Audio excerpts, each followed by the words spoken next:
Hey, what's going on YouTube? Hyperdark19 here, bringing you another video. Sorry it's been so long since my last one, but I'm home, yeah, as you can see around me, finally. So yeah, now I have access to all my stuff, hopefully. So, alright, let's just get right down to it. As you notice from the title up there, this deck is called Nordic Thunder, and it's basically a fusion of a Beast Unicorn deck with the Nordic Beast archetype and Thor. So it's really interesting and it seems to be testing really, really well against my friend's Dragon deck. He tells me he absolutely hates this deck, so yeah, so I think that's a good sign. So yeah, let's get right down to it. First of all, the Nordic Beast lineup. 3 gold facts of the Nordic Beast. This is your 4-star Nordic Beast tuner, which is very, very important. Not only because it has decent attack, it's level 4, and it can be special summoned. It's just really good. Can be special summoned by a lot of different things. It can special summon itself from your hand if your opponent has a synchro and you don't have any monsters, so that's good too. This guy's really core of your strategy, as you'll see later. Then we've got 3, sorry if I don't pronounce these names exactly right, Tangrisnir of the Nordic Beast, the GOAT that everyone knows about, I think. This guy is level 3, he's got a decent attack of 1200, and when he's destroyed in battle, you make 2 level 3 tokens. Now that is amazingly good, especially in this deck. This guy is the key to most of your big plays because blocking an attack and giving you 2 tokens is really good, and you'll see why later on. You need those tokens so badly. And last but not least, for the Nordic Beast lineup, we have 3 Tannoster of the Nordic Beast. This guy, I don't see a lot of people using him, and it surprises me because this guy, I think, is the most broken of the 3, because when a Beast-type monster you control is destroyed, doesn't matter if it's by battle, a card effect, whatever, you can special summon this guy from your hand. Then when you change him from face-up defense to face-up attack, you can automatically special summon any other Nordic Beast monster from your deck. Awesome. I mean, one of your guys let's say Tangrisnir's out on the field, he gets killed, you get 2 tokens, special summon this guy, on your next turn you're all set to summon out gold facts with this guy's effect and synchro for Thor. So it's freaking awesome in my opinion. I love this guy. Next up, some generic beast synchros. Generic beast monsters, sorry. We have 2 giant rats. 3 is a little bit overkill. I find 2 is just right, really, to search out cards if I don't have them in my hand. And yeah, Giant Rat can search out pretty much any monster in this deck, except there's a few like Goldfax is a light, obviously, and then yeah, there are a few that it can't search, but it can search out the majority of monsters in this deck. And it's just really good because you can chump block with this guy, get another monster out, summon your Tannoster from your hand if you have one. You get out Tangrisnir with this guy. It's broke. Giant Rat. Really, really good in this deck. Then we have maybe an unusual choice to some people, 3 Dark Desert Tapirs. When this guy came out, I thought he was going to be so broken and people were going to abuse him so much, but it just never happened, which surprised me. And then again, beasts aren't really the most popular type to make a deck around, so. But this guy in a beast deck, especially this deck, is very, very good. He's got kind of subpar stats. He's okay for synchro because he's 2 stars, but when he's removed from play, that's from your deck, from your graveyard, from the field, anywhere, and that comes into play later on. You special summon a level 4 or lower beast-type monster from your graveyard. Very, very good, as you will see. Its interactions with a few cards are very good. Especially this one, 2 copies of Bazoo the Soul Eater. This guy is a great beater if you need him to be. Can max 2500 attack for a 4-star monster. That's pretty darn good. And the reason I main him in this deck mostly is because of the last card, Dark Desert Tapir. You summon this guy, if Desert Tapir's in your graveyard, remove it. This guy gets an attack boost, you special summon another beast, hope maybe Goldfax or another tuner, hopefully, and synchro, or just summon another one to beat face with this guy. So yeah, really abusable, really fun, really good interactions. Love this guy. Next up, we have, for more tuners other than Nordic Beast, we have 2 Key Mouse.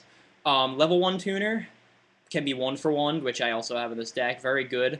When it's destroyed in battle, you can add a level 3 or lower beast-type monster from your deck to your hand. There's quite a few of those, as you've seen, with the Nordic Beasts and whatnot. So this guy is very good, even if he is destroyed. A lot of synchro options with this guy. Good card overall. One copy of Elefun. It's up for debate, really, whether to give this spot to Elefun or X-Saber Airbellum. I'm going to go with Elefun right now because Airbellum's 3 stars don't help me as often as Elefun's 2 stars do. Plus, he's got a kind of useful effect when he's destroyed by battle. You can add a remove from play beast-type monster level 3 or lower to your hand. Which is okay. It can be useful sometimes getting Dark Desert Tapir back or something else you removed with Bazoo, maybe a Nordic Beast. But yeah, this guy is, so far, is looking pretty good. It's really good for making 5 stars with Tangrisnir tokens, sorry, or for Thunder Unicorn, or also 8 stars with those 2 3-star tokens. It can make a variety of levels, just pretty good card to have. Last but not least, for the monster lineup, 2 Green Baboon, Defender of the Forest. This guy is the boss of, well, the non-synchro boss of this deck, and pretty good one at that. 7 stars, 2600 attack.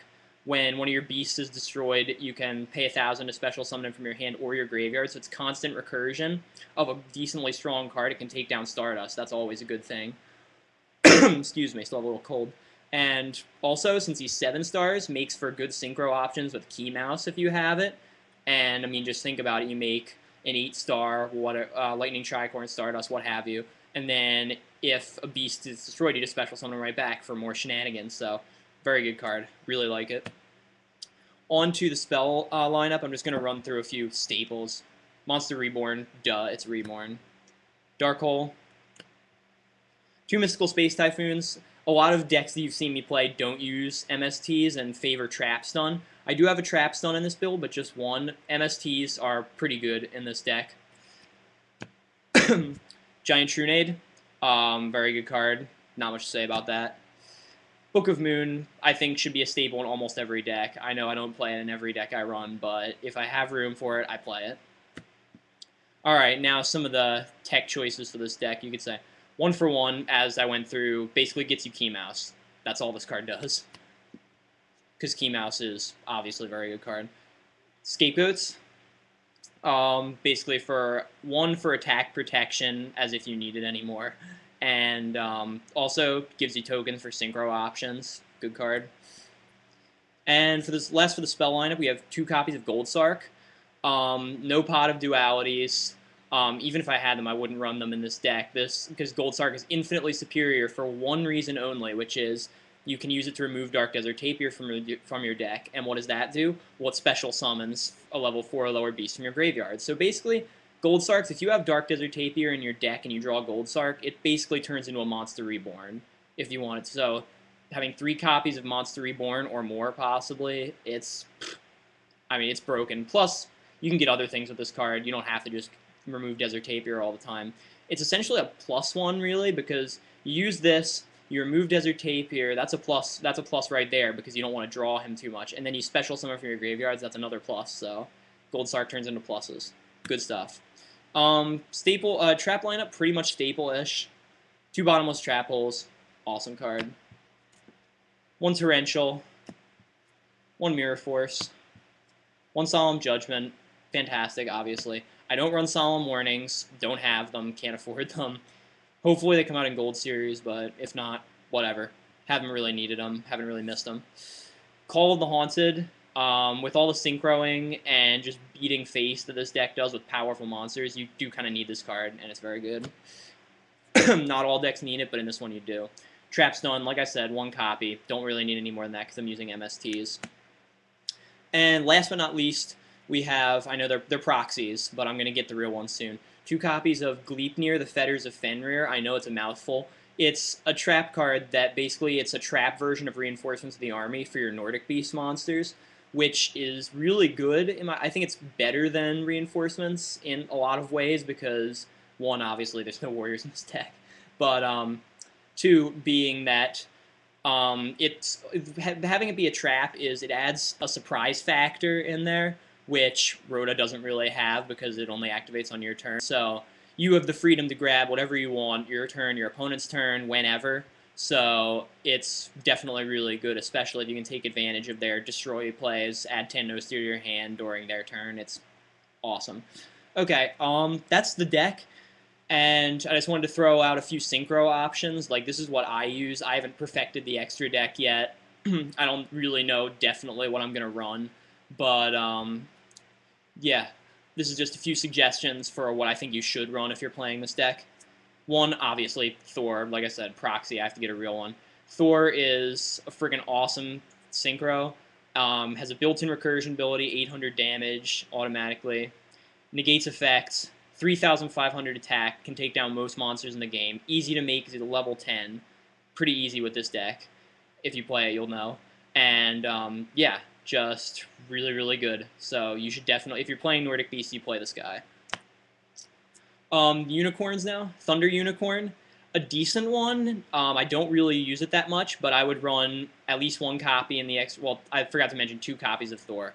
Thunder Unicorn, I would run 2 copies, maybe go down to 1, depending on what happens. Because it has a pretty useful effect, but not as useful as the other unicorns. It can beat a lot of stuff in battle with its effect, so it's an okay card. Better than Thunder Unicorn, Voltic Bicorn. Absolute must at 2, maybe 3, because awesome card, very easy to summon with this deck.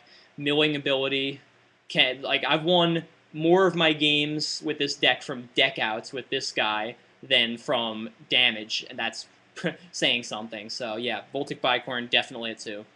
Lightning Tricorn, the 8-star, 2,800, so pretty powerful still. I would run this guy at 3. I know it sounds high, but you can make him so easily, and he's so good because when he's destroyed, you special summon a unicorn from your graveyard. Awesome card. Definitely really, really good. Your opponent, the thing I love about this deck is that it's just an advantage machine. Your opponent wastes all their time trying to get rid of like one powerful guy like this or Thor, and they just have recursion ability, so they just come back. It's really awesome. Definitely 3 of him. Mistworm, very easy to summon with this deck. It's a 9-star, can bounce a lot of stuff. If I had Trishula, this would be Trishula, but it's not. So Mistworm is definitely a good card choice in here because it bounces a lot of stuff. Some of your monsters aren't as strong as your opponents might be. And finally, Black Rose. I don't have one in front of me right now, and it's kind of obvious, but it's really, really good in this deck because there's a lot of special summoning going on. So you could conceivably special summon 2 monsters, Synchro for Black Rose, bomb the field, and then still have a normal summon to throw something out there and beat face with. So really good. Like I said, this deck has tested very, very well so far. Hoping to take it to tournaments once I get all the cards for it. It's just a constant advantage machine, and I really hope people try it. It's probably my favorite deck to play, other than my quick draw. It's really, really fun. So yeah, please comment, subscribe, rate. Tell me what you think about this deck. I really would like to improve if possible. And yeah, so until next time, rule the meta. Don't let the meta rule you. Peace out, YouTube.